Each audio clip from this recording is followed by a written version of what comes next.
Welcome to the Controlled Health Podcast, where we discuss topics on whole body wellness so that you can take back control of your health.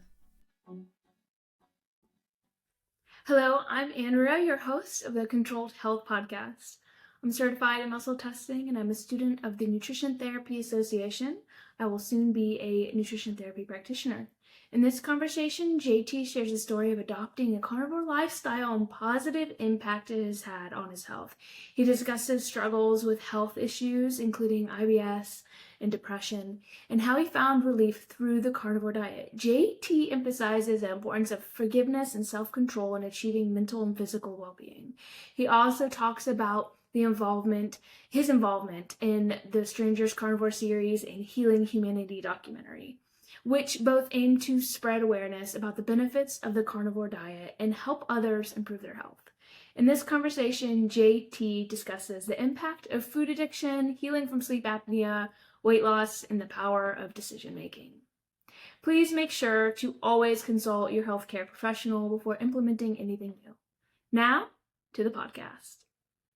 All right. Welcome, guys. Thank you for tuning in. My name's Andrea, and this is JT with the Poco Moonshine family.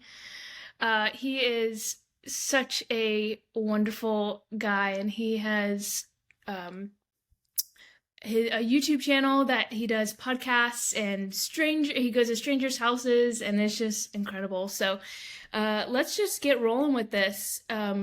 So obviously you're in the carnivore lifestyle. How long have you been doing that? I have been doing it now for 200 and, let's see, if you don't mind me checking here. Yeah, go ahead. I have a counter app. And I think all carnivores should have these counter apps. 227 days. Wow. That way I don't have to keep looking at the calendar and counting my dates and stuff. Just let the app do it for me. So 227 days. It's amazing. You're not bored? No. I was bored before because I didn't feel good and I was always laying in the tub and my back hurt and my stomach, my IBS, I felt like crap every day. So that was boredom, not being able to live. That's true. I tell people that they need to choose their hard, and you can either live in pain or do something about it. So it sounds like you did do something about it. So can you dive a little bit deeper into your health problems or issues that you dealt with? Yeah, sure. I was in the music industry and I was doing a lot of partying. I was doing a lot of drinking, a lot of smoking, a lot of drugs, and it was starting to take its toll on my body. You know, when you're young, you feel like you're invincible. Nobody can stop you, maybe except for yourself. And that was definitely my definition of that was me. You know, I was one of those classic, I can do whatever, whenever. And I was living that lifestyle, technically, and I did. But it came with a price. I developed bad IBS, and it really hit me one day when I was on stage. I just was looking at everybody. They're all dancing, having a great time, and I felt alone up there. I felt like I just didn't feel good. My stomach hurt. And I was like, man, everybody else can have a good time. I was like, why do I feel so bad, when I should be feeling like them? I should be on cloud nine right now. And it got to the point where I couldn't perform anymore. I felt so horrible in my gut. So I quit doing music. I left my band. I left Milwaukee. I moved out. I just moved into a new place by myself, and I started then partying by myself, like that was going to make a difference. Like looking back, it makes no sense, but that's what I did. And I think it was the brain fog. I wasn't really thinking clearly. I thought maybe it was just the influence of people. I thought maybe I was just getting stressed out from having to deal with so many people all the time, from bands to just, tickets and people and just venues and promoters, and there was a lot of people to deal with. And I thought, well, maybe if I just take some me time to smoke and drink, maybe I'll feel better. No, that didn't work either. And I just ended up laying in the tub all the time. I have 3 discs in my back too that are out of alignment from a car crash. From headbanging? No. Well, no, I wish, but no, I was pretty dumb in a car one day, Yeah.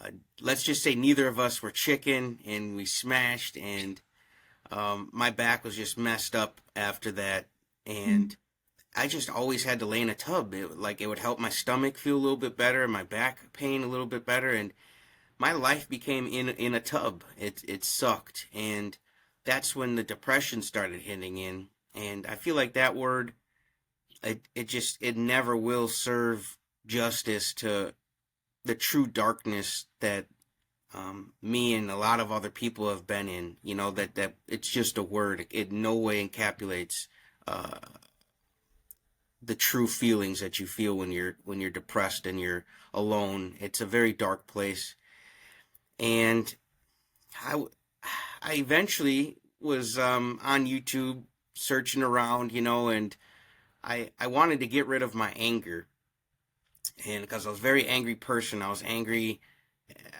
about why I didn't feel good. I was didn't know who to blame, and I'm sure it was all myself, which it was. But I found my coach and Bob Proctor, and he taught me that I was just focusing on all the worst things in life, and I was just Right. going to keep getting more of them.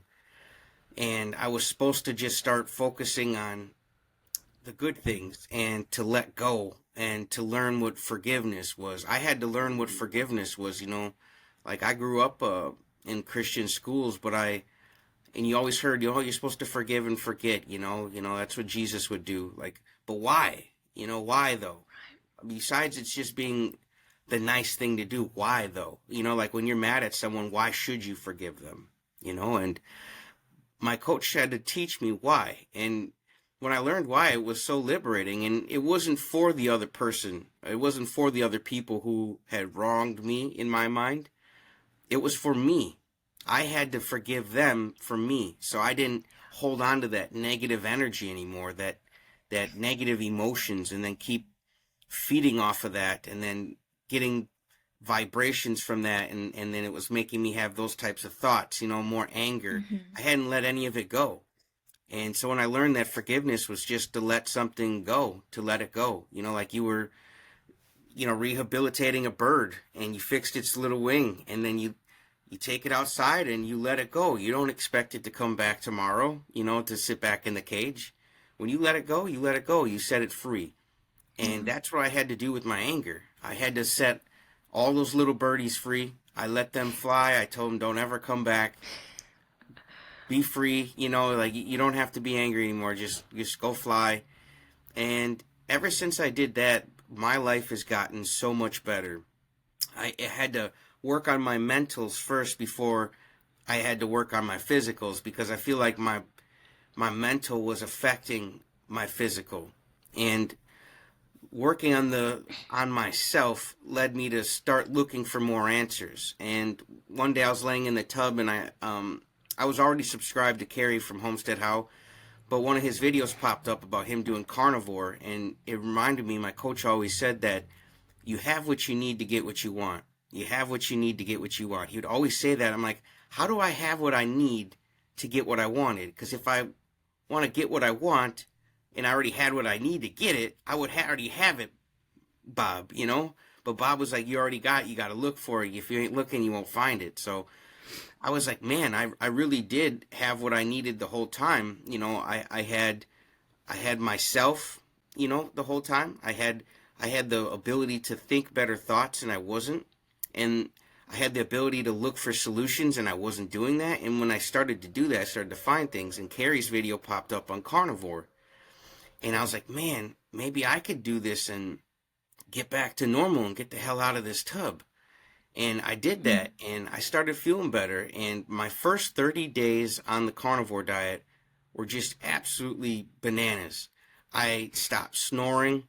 My sleep apnea went away. My IBS went Oh. away. My depression went away. My anxiety went away. I stopped smoking cannabis on day 27. I just was by day 30, I was a completely brand new person. And I did have what I needed to get what I wanted. And when you learn that the carnivore diet's just meat, beef, butter, bacon, eggs, well, that's been around before I was even born. I mean, my parents could have been on the carnivore diet, and their parents could have been on the carnivore Yeah. diet. And here I was, looking for the answer, and it was right there the whole time in front of me. But it just goes to prove what he was saying. Like, if you're not looking for something, you'll never find it. That's why it says in the Bible, seek and ye shall find. You have to Yeah. seek for it, though. You have to seek. If you're not seeking, you won't find. So thank God I found my coach, and thank God I found Carrie and the carnivore diet. And that's why right now I try to help out Carrie as much as I can, because my coach taught me to give back to where you get from.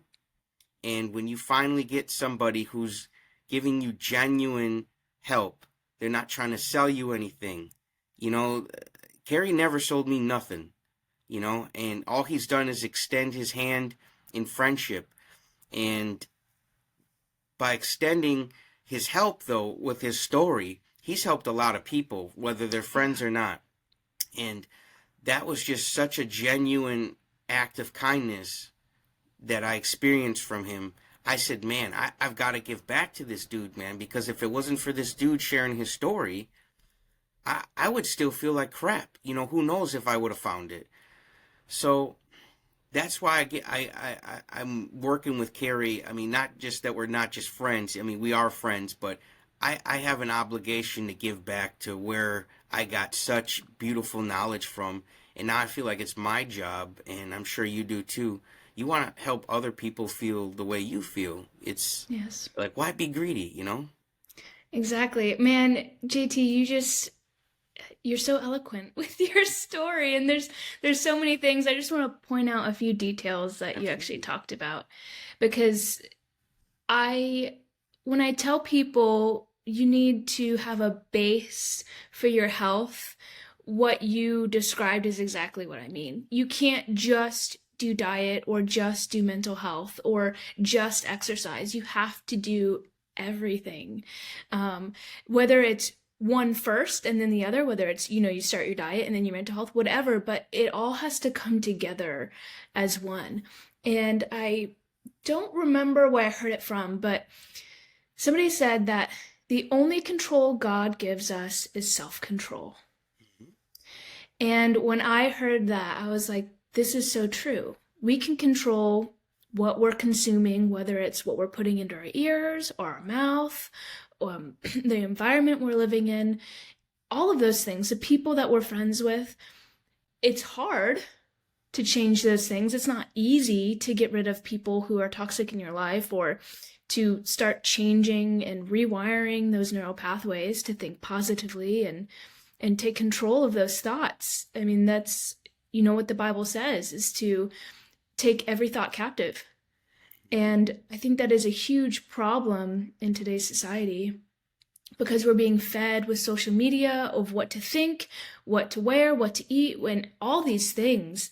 And I think when people go carnivore, they actually, their body reduces inflammation and they can think a little bit better. Mhm. And it's like a whole nother world that they're exposed to, and it kind of leads down. It's kind of like a gateway to better health, and in all honesty, because then you start reading labels and you start understanding that there's all of these sugars and preservatives and junk in our food that is causing us to be sick, whether uh the chicken or the egg came first, whether you had mental problems or a poor diet first, it doesn't matter. What matters is that you do both. And um you had mentioned something about energy, and I can't remember what it was, but we are energy beings, 100%.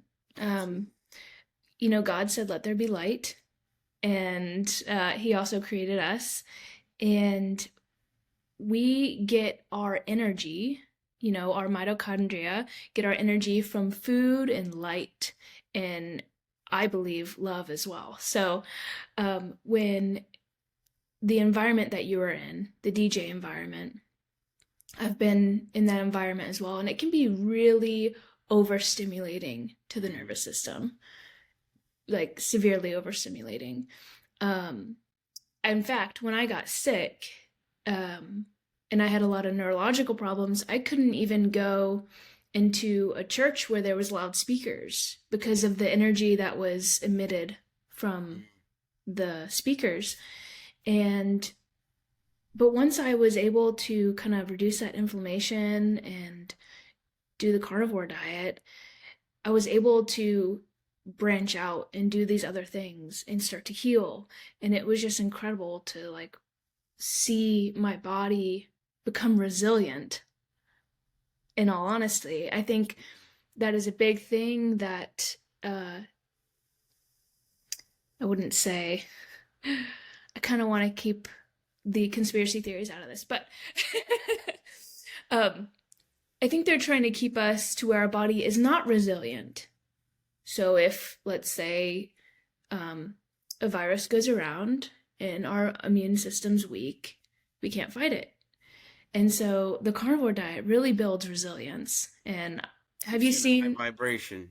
yes, have you seen more resilience in your immune system since you started carnivore? Oh, absolutely. I've only had 2 days now where I think I had maybe like a stomach bug or something out of the 227 days. And I would say I've only had another 2 days where my back has hurt on the carnivore diet. And before I had to spend every day in the tub. I had to use one of those foam rollers that you lay on the ground and you roll your back on them. I had Mm-hmm. to use a TENS unit every day. So, I mean, 2 days out of 227 days for my back and another 2 days um, for like a stomach maybe not feeling that well because I caught a bug or something. So you're talking 4 days out of 227 days that I maybe didn't feel that well versus 227 days of not feeling well on the other diet. Right. It is so liberating. I am in such a high frequency now. I'm attracting all sorts of things on higher frequencies. Before I was attracting nothing but junk and nonsense. And yeah, everything is energy. Every single thing. That's the fun part. Like we don't know what the highest vibration is out there, but we do know what the lowest vibration is. My coach taught me, and it's death. And people think, Yeah. what do you mean death is the lowest vibration? Yeah. Yeah, your body still, even when you die and your spirit moves out of your body, your body still vibrates. That's how it turns to dust. It breaks apart as it dries out and it crumbles to dust as it shakes and vibrates. Yeah. So, um, we don't want to be in a low vibration. We want to stay away from low vibrations.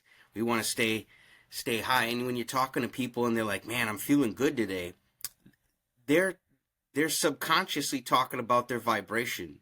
What vibration they feel like they're in. If they say they're feeling good or they're not feeling good, that's just a way for you to pick up on someone's vibration. I mean, sometimes even, we come home and we're not in the greatest mood and the dog and the cat, they can realize it too, like they skedaddle for the corner. They're like, I don't know, like you're kind of in the mood right now. That's all energy they're picking up on. And we live in a symphony of vibration, and it's tough to see that because everything moves so fast you can't see it. But when you start getting in harmony with how you feel, and it's a mind, body, and spirit thing. I go to the extra one, but Yes. once you're connected, man, you feel such in a good vibration, and you're more open to just being relaxed and being patient with people because you don't feel in such a low vibration. You're not so in a negative mood or negative attitude. Yeah, that's really good. That brings me back to what you said about forgiveness. And you can take all the supplements and eat all the diets and do whatever for your mental health, but if you are harboring bitterness and hate in your heart, It's toxic. um, it will make you very sick. And I've tried the the Christian world's a little hard because sometimes it's the extreme where, oh, you're sick because you haven't forgiven people. I've been in that boat where people told me my faith wasn't strong enough and that's why I'm bedridden. Part of it may be true, but we live in a fallen world and there's sin and disease and Yeah, it is what it is. Um, even in a good mood, I can catch a stomach bug sometimes. Like that's just like I don't like it when people take things to that extreme, yeah. Like I feel like that's just a way to beat someone down when they're already down, just Yes. instead of pointing and say, "Oh, you did this, you did that." How about just being there for them and trying to help them lift their vibration up, tell them a joke and something, give them a good book or, there's other things we can do to support each other rather than try to point out the speck in your eye when I got this plank in my eye. Exactly. Exactly. So, um, have you had any hurdles recently or just in the past, almost 300 days doing carnivore? I wouldn't say I've had any hurdles. No. Everything has been. I ate a lot of bacon and eggs and hamburgers and all that stuff prior to the carnivore diet. Yeah. So when I had heard about this diet, I was like, dude, there's no way. There's no way. See, I just cut out like chips and ice cream and I can eat all that bacon and like, just no way. I thought it was that's all that came across my mind. I was like, there's just no way this diet works. But it does, and it's so easy. So I haven't had many hurdles to jump over. Like when I first started, the first 2 weeks, I had to have ketchup with my burger patties. I got rid of the buns, but for some reason, I always had ketchup, like with my hamburgers and my fries growing up as a kid. And I cut out the fries, I cut out the buns, but I was still eating the patties, and I felt like I needed ketchup for the first 2 weeks. So I don't use ketchup no more.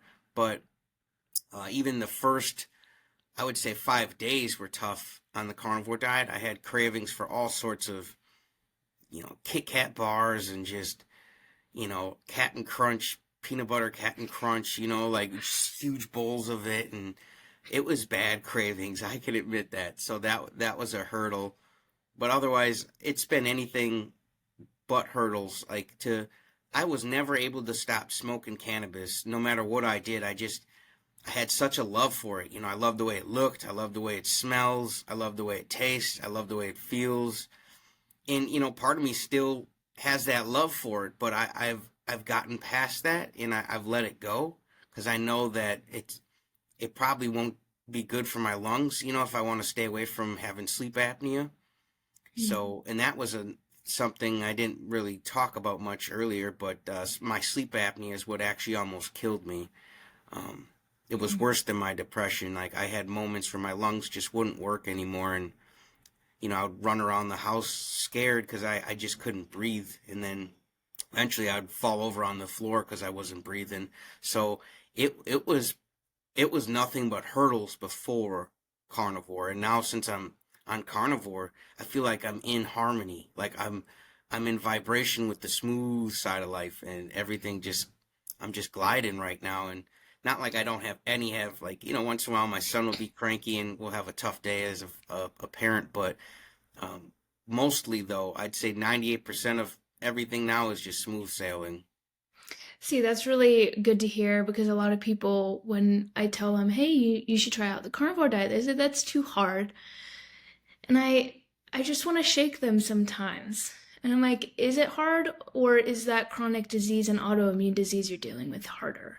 That's, And I, like you, it was so easy for me to start the carnivore diet. Obviously, I was in a desperate situation as well, but I had an air fryer. I got lamb and beef, and I knew what I was going to eat. It helped my eating addiction, like my binging, and it, like you said, it was just smooth sailing because I didn't have to think about food. I knew exactly what I was going to eat, and it was also making me feel better. So it was just a no-brainer at that point. Now, people complain about finances. Would you say that carnivore has been a financial burden on you? absolutely not. We're saving more money now than we ever have. When before we were spending buku money like going to Pizza Hut, for like a pay-per-view or something, or a different local like mom and pop pizza place where they charge $40, $50 a pizza. And then you want to get garlic bread and then the salads and you want to get some soda to take home and then maybe some spumoni ice cream, to top it all down, shove in there. That adds up, that's like $70, $80 a visit, a trip. When I could have just spent the $8.99 on a sale ribeye and then I'm done. Like it replaces all of that food, all of that junk. So we've saved money on the carnivore diet because we mostly cook at home.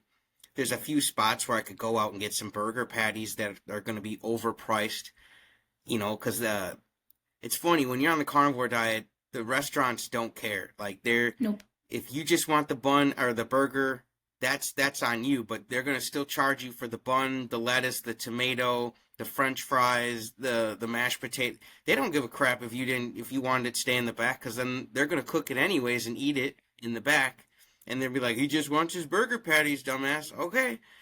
So you just have to watch what you do, like if you're going to go out and eat steaks at all these fancy restaurants, then you're probably going to pay a bunch of money. And in my opinion, we've eaten steaks at a couple of these fancy restaurants, and no offense to any of those people, I'm sure they're hard workers, but man, those steaks sucked. They came back so overcooked, so dry. I'm like, this cow was already dead. Why did you torture it back there like that? It's not right. Like this thing is dry. So when we cook a ribeye at the house, it is so crispy on the outside, juicy on the inside, and it's for a quarter of the price.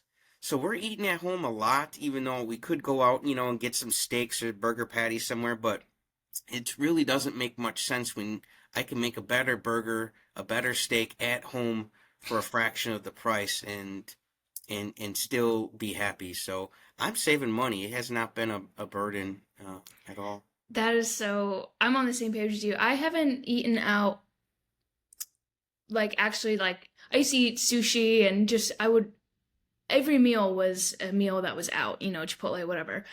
Um, I haven't eaten out in over 2 years, but I'll subtract when we go to Brazilian steakhouses.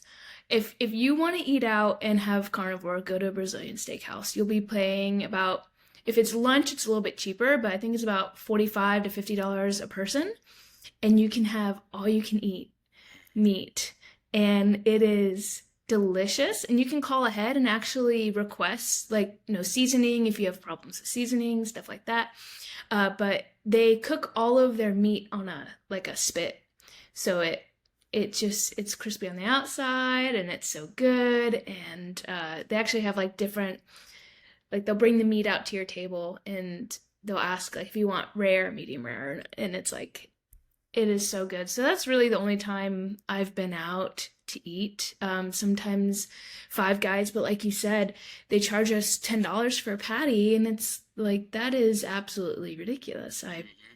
So I actually, when I had a histamine issue, I couldn't do this, but I just cook all my food in the morning, well, because I work outside the house, and I just pack it a lunch and I have my meat or my hard-boiled eggs or something. And even if I go to a gas station, they actually have some pretty good options. We have Sheetz here in North Carolina, and it's kind of like a Wawa. I don't know what you have in Wisconsin, but they have, like the mozzarella with the prosciutto, and they have hard-boiled eggs and cheese and all like different things that you can have that is carnivore friendly. And people always complain, oh well, um, what, like I want to go out with my friends though, and it's some things you have to sacrifice at least for a little bit. um there are some people who obviously for health reasons don't eat out like me. I don't want those seed oils. I don't know what they're cooking with. Um I don't think I'll feel well. And I pay a lot of money to not feel well. So it's not worth it to me. And I think some people need to get to a breaking point in their health. And I think that's kind of what happened with you. You got to a breaking point. Yeah, And I hit rock bottom, and the only good thing about rock bottom is you can't go any damn farther down. So then only way to go is up. And I get so excited when all I have room for is just going up. Like when you hit that rock bottom, you know what being down is, and then you just want to go up, up, up, up, up, up. So that was exciting to know. That Yeah, some people are like, "What do you mean it's exciting to hit rock bottom?" Well, like my coach told me that the best things in life are always set up sometimes by the worst things in life that happen to you. So um, hitting that rock bottom kind of set me up for the new me now, where I'm just so gracious to not be on the low end of the roller coaster right now. Right now I'm up, and you never know. Eventually I'll die one day, and I'll be on a low. But right now I'm on a high right now, and I'm feeling good. So.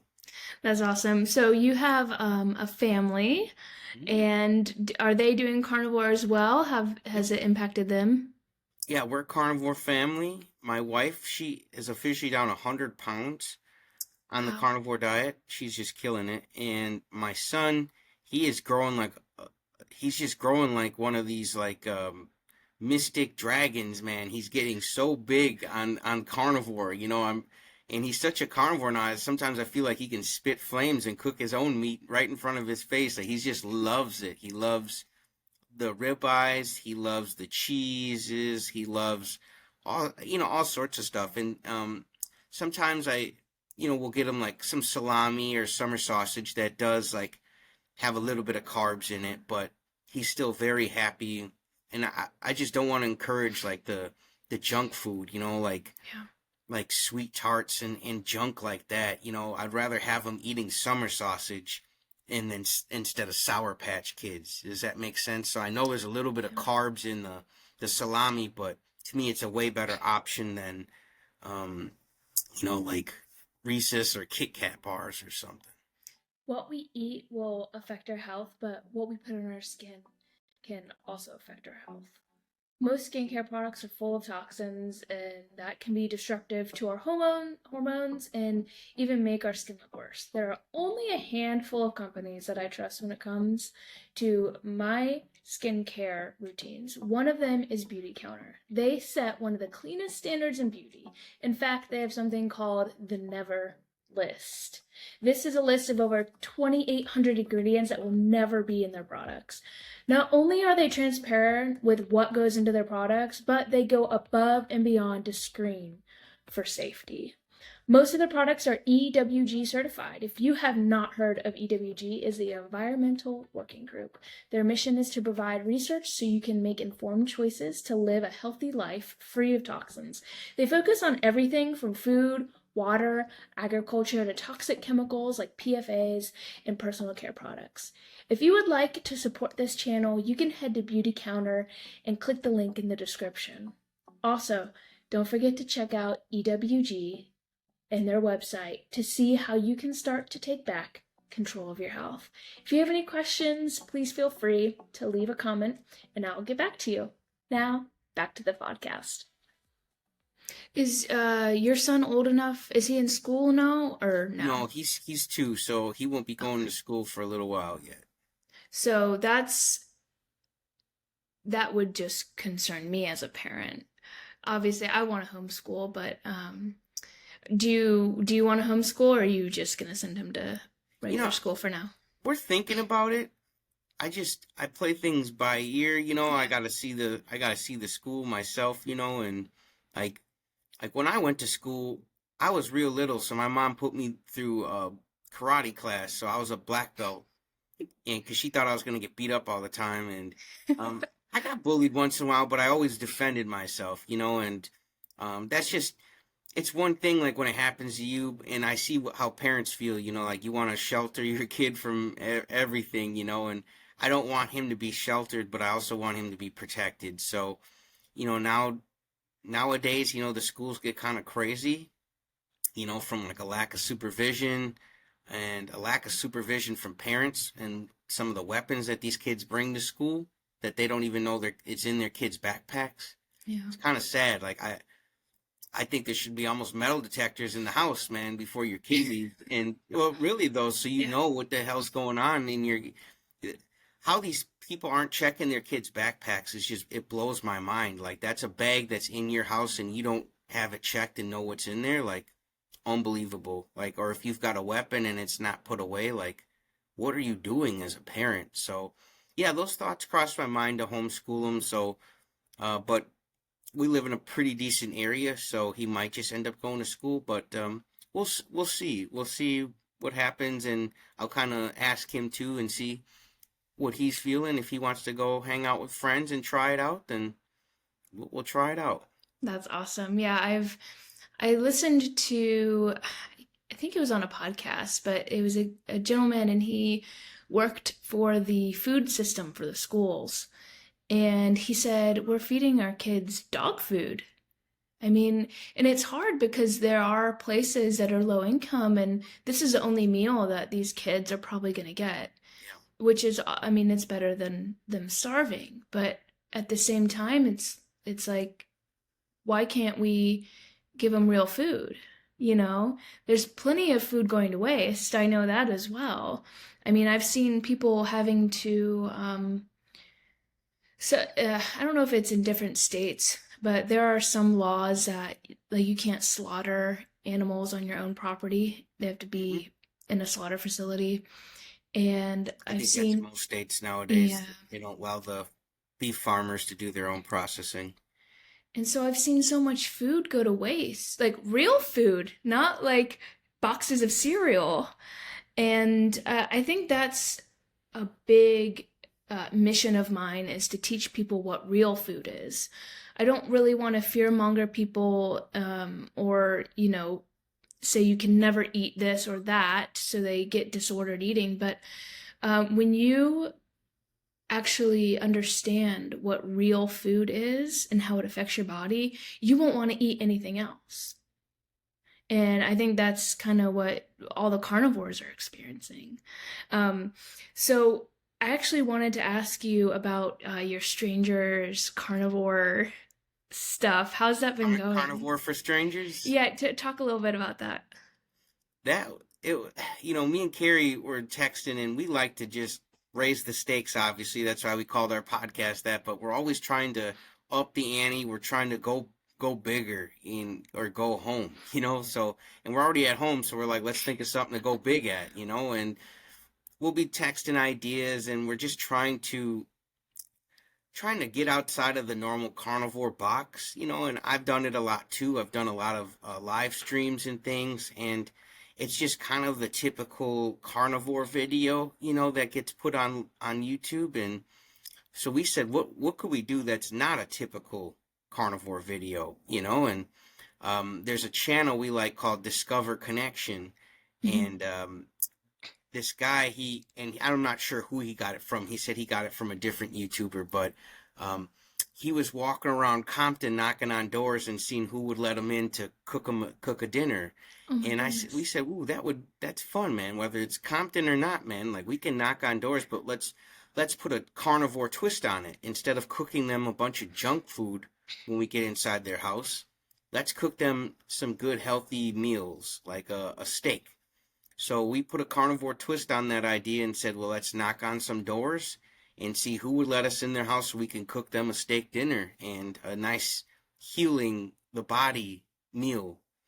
And so it's not only important to me to spread the carnivore, I guess you could say, but it makes me feel good when I see a family with some kids and they're eating bacon and steak, and I know that it's healthy food, and the kid is going to be that much bigger when after I leave that house, and so that's why we started that, to just kind of get outside of the normal carnivore content and to have fun as two buddies, two knuckleheads going around. We have fun together, and then it's rewarding too because you're putting someone on to something that they didn't know about. So it's like, man, how many birds with one stone can we kill with this content? So that series is gonna live on for a long time. We're gonna be doing that we've done it twice now. We're planning on going our third time to knock on some more doors. We're going to be cooking for firefighters. We want to cook for some vets. We're going to, as soon as spring comes, we're going to host a steak cooking party at the local park. So there's a lot of things, and we're just going to be open invite. People want a free Yeah, steak, just come on by the grill and, introduce yourself and grab a steak, and I that's amazing. think it's awesome. That's amazing. So uh, when I moved up here to North Carolina, the family that let me live with them, he's part of the bread ministry at his church. And so the grocery store we went to, if it was like a day expired, they couldn't sell the food, but it was still good. So we'd get like baskets full of bread and cookies and cake. And we'd go to these low income or homeless shelters and give them bread and stuff. And I'm like, I don't, deep down inside, I'm like, "Oh, I want to give them like real food." So I'm You feel kind wondering, of bad once you know what that stuff does to the body. I know it's so hard. And it, I actually had a church down in Florida, and I'm not trying to bash these. I'm just explaining what I experienced and just what the norm is in today's society, especially with people who are grieving or going through something difficult. They're given comfort food, and that's probably the last thing that they need. And there was uh, I guess like a community group that would go and help people with cancer, and they would give them something called battle boxes, and they requested candy for these battle boxes. I wanted to start flipping tables in the church, let me tell you.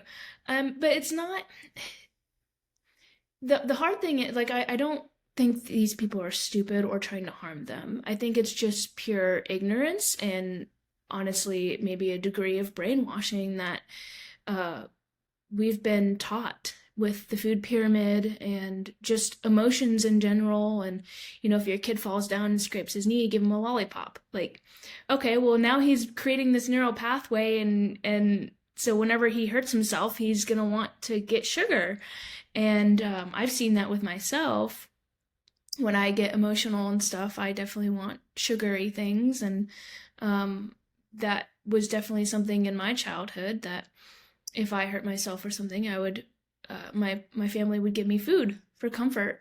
And I'm, it's just, it really breaks my heart to see so many people that are almost in bondage, really, to the food they're eating.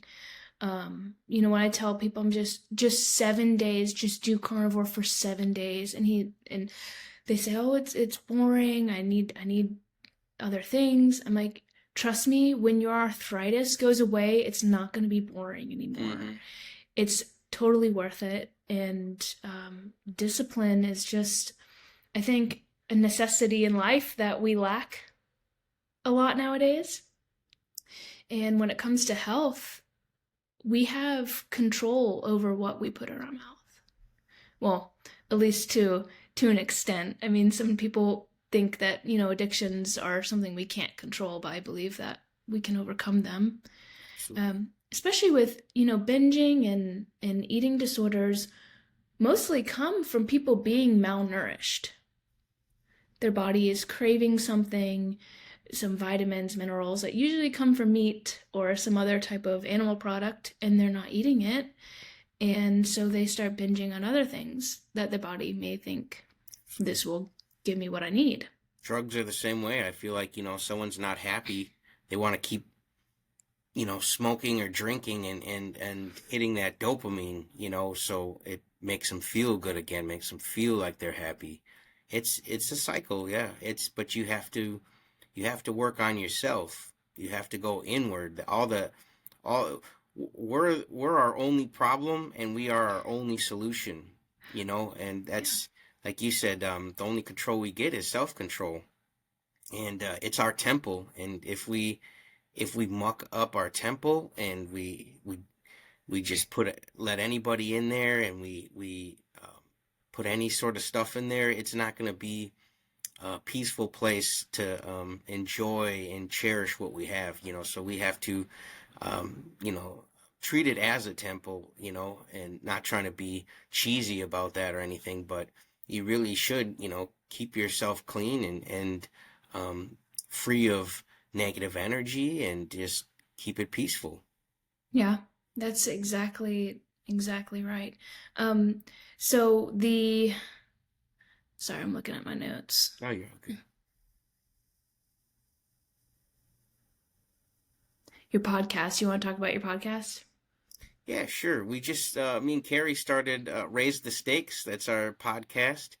You can go to raisethestakespodcast.com. You can check us out. There'll be links to Healing Humanity on there.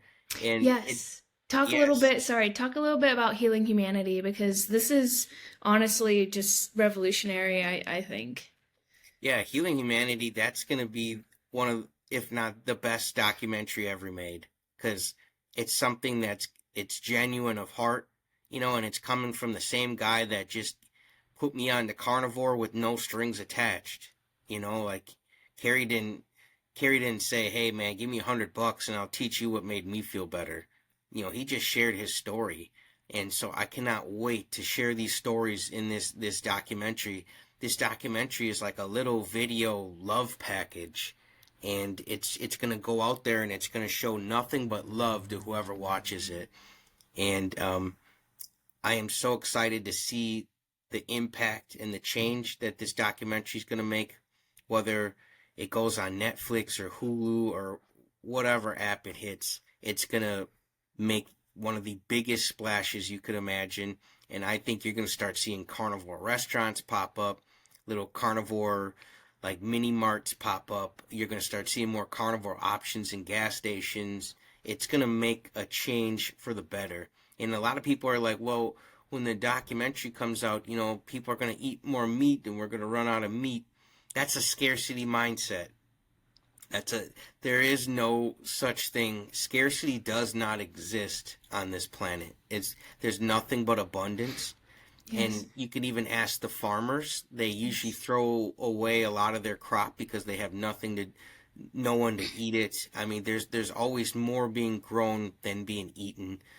Even if you take one pumpkin, back when we would eat like pumpkin puree, just one pumpkin makes so much damn pumpkin puree to feed people.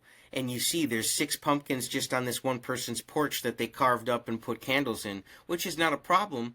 But if you don't look for the abundance, you won't find it. And Yeah, then when well, you know how much puree that one pumpkin makes, and you see 6 pumpkins on one porch, and then they're like, "Well, what are we going to eat for dinner?" I'm like, "Well, you got you literally had food sitting on your porch." I mean, there's so much abundance. There's more fish than we would ever eat. There's more water than you could ever drink. It's a beautiful place to be, and God has really set us up to thrive, and feels good. well, it's interesting you say that because when I look at food like bacon, for example, and there's wheat in the ingredients, I'm like, why? And I think it's like you just said, there is an abundance of food. And they just don't know what to do with the rest of it. So let's put it in some bacon or let's put it in this so it's a little bit more palatable. It's um, more addictive, and it's everywhere. It's incredible when you start reading ingredients what you will find. I'm gonna have to link that. It's a like a donation link, right, for the Healing Humanity. Okay. HealingHumanity.movie. Healinghumanity.movie. Okay, I'll put that in all of the descriptions and stuff so people can check that out.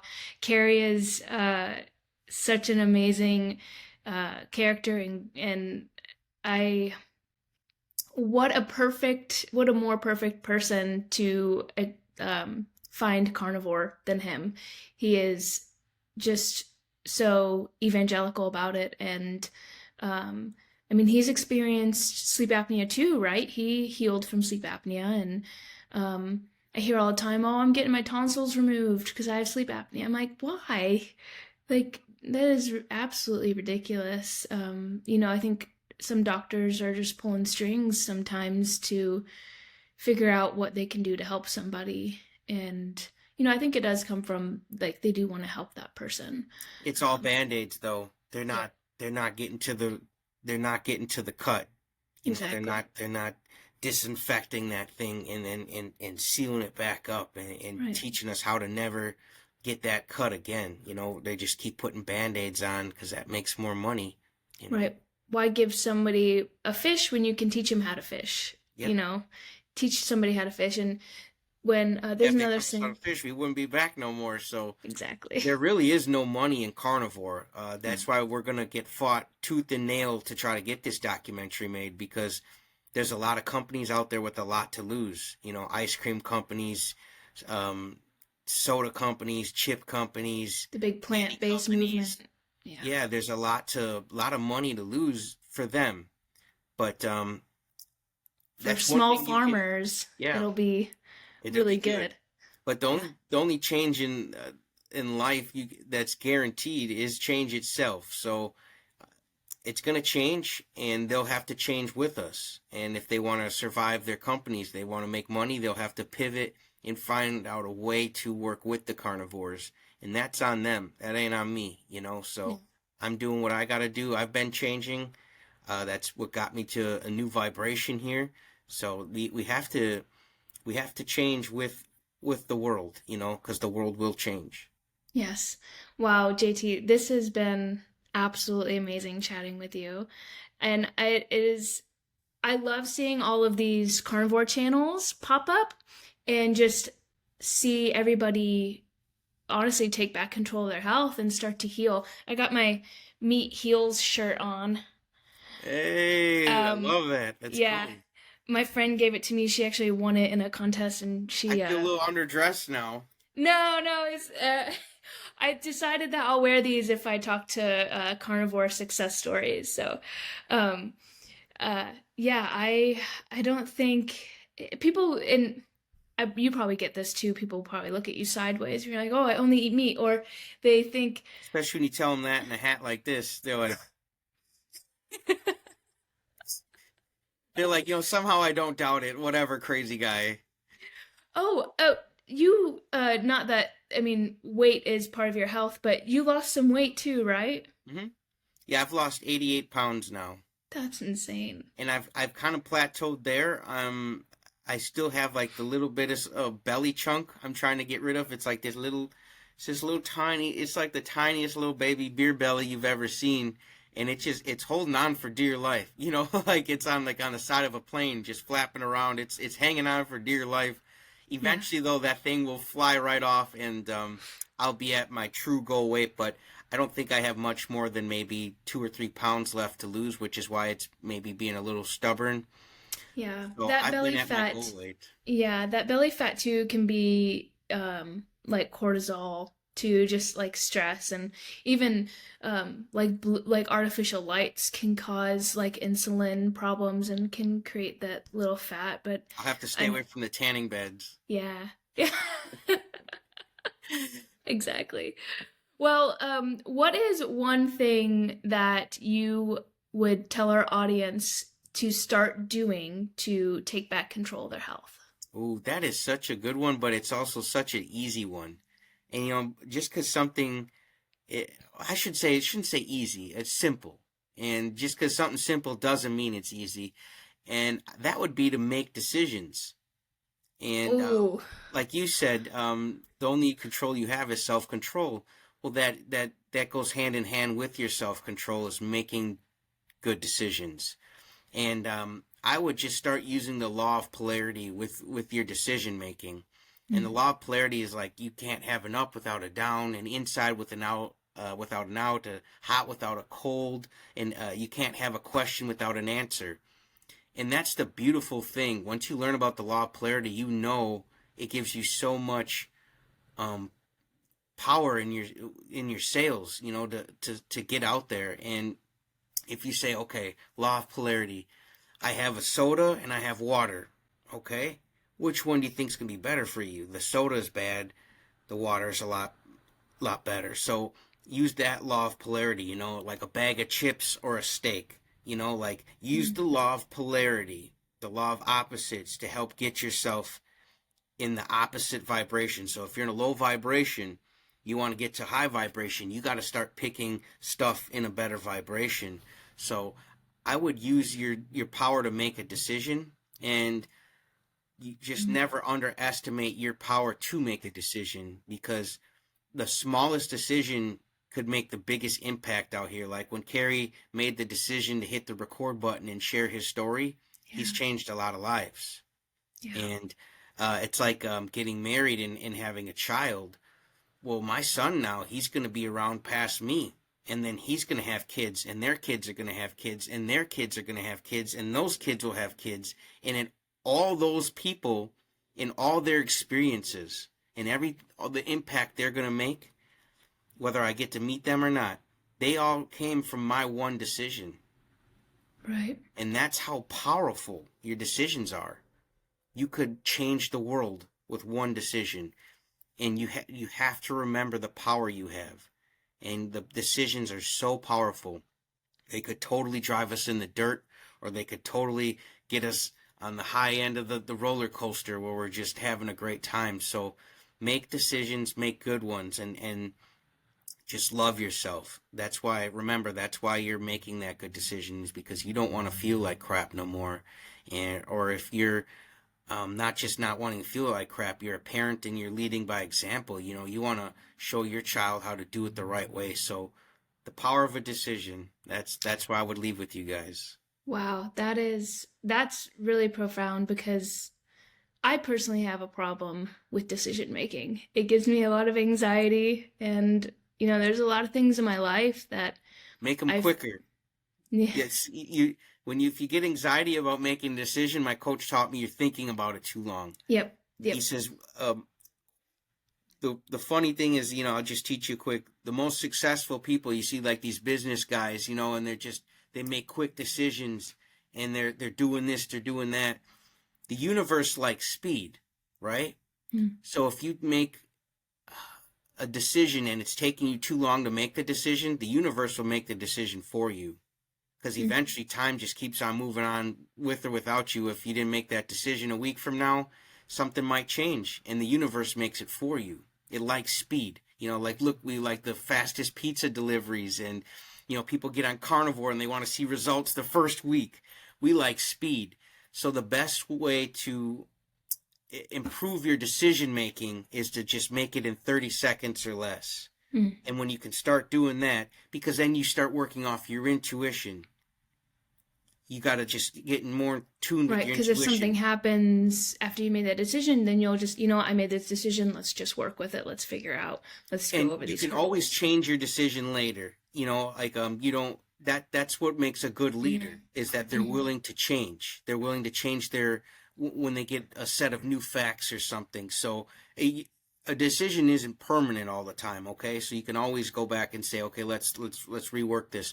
But you want to make quick decisions, because you're getting in tune with your intuition. And men mm. and women have, I know they say women's intuition is a little bit better. Maybe that's true, but both men and women have intuition, and that's what you want to get in touch with when you're making those quick decisions. It's like, if I asked you right now, it'd be pretty easy.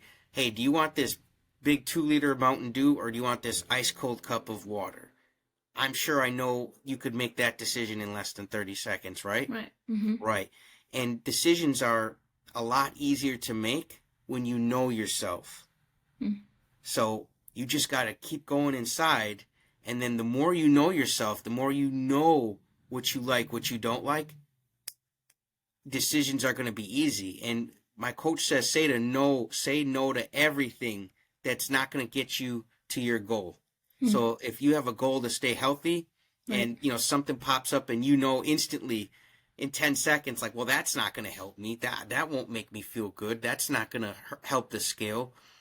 You don't even need the 30 seconds then, right? Like, you're like, no, I'm all good. So just have like a criteria how you're checking it. You're like, is this going to help me? Do I like this? And then you're going to be one of those successful people then, when they say, man, she makes quick. Yeah, because she knows herself. She Mm, knows what she wants. She mm. knows what she likes. She knows where she's going. And that's Yeah, that's the difference. And the universe recognizes that, and it's like, hey, give it to her, man. Wow, that was fast. Universe likes right. speed. Yeah. Well, to back that up, with decision making, just make sure it's educated as well. So, some people think that especially in the diet, well, the diet space a little bit harder because we're being fed, well, this is better for you, and this is better for you. But even if you, let's say you chose oatmeal one day instead of steak and you didn't feel good that day, it's not that it was a bad choice, it just wasn't the right one. So then the next day, do a steak. And if you feel better, okay, now you know what the right choice is. Now you can decide, all right, I'm gonna have a steak for breakfast every day because that made me feel better. So don't think that you messed up just because you chose something wrong or went the wrong direction. Just make a decision, do it, analyze the outcome, and move forward, or choose a different, decide on a different road to take. Absolutely. Edison, he took him over 4,000 tries to get the light bulb right, Yeah. but he made over 4,000 decisions. He said, "Oh, I'm going to do it this." Didn't work. "Oh, I'm going to do this." And those people, I read a book where someone asked Edison, they're like, "Oh, well, that must suck. You failed over 4,000 times." He's like, "No, I didn't. Failure is data. And if you did something and it doesn't work, you'd say, okay, I'm going to write that down. Now I won't do that again." And then you tried something slightly different. That didn't work. Okay. And then you keep writing down all the data on what didn't work until eventually you're left with the only thing that will work. And it leads you to the solution. So our failures are just data. That's how we got to look at them. Say, okay, that didn't work. That didn't make me feel good. Use it as data. That way the next decision you make is a more informed decision.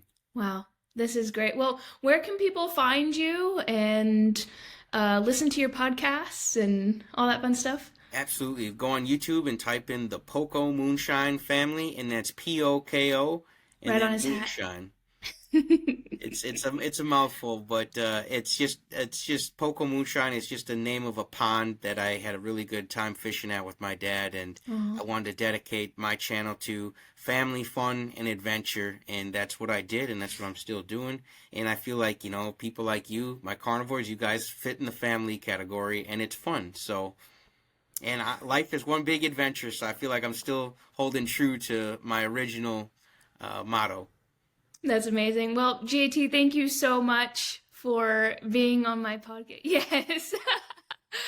I'll link some your channel and stuff in all the descriptions, and I hope to interview you again soon. Let's go! I'd love to. So just invite me on. I'll be right back. All right. Have a good day. Okay, you too. Bye.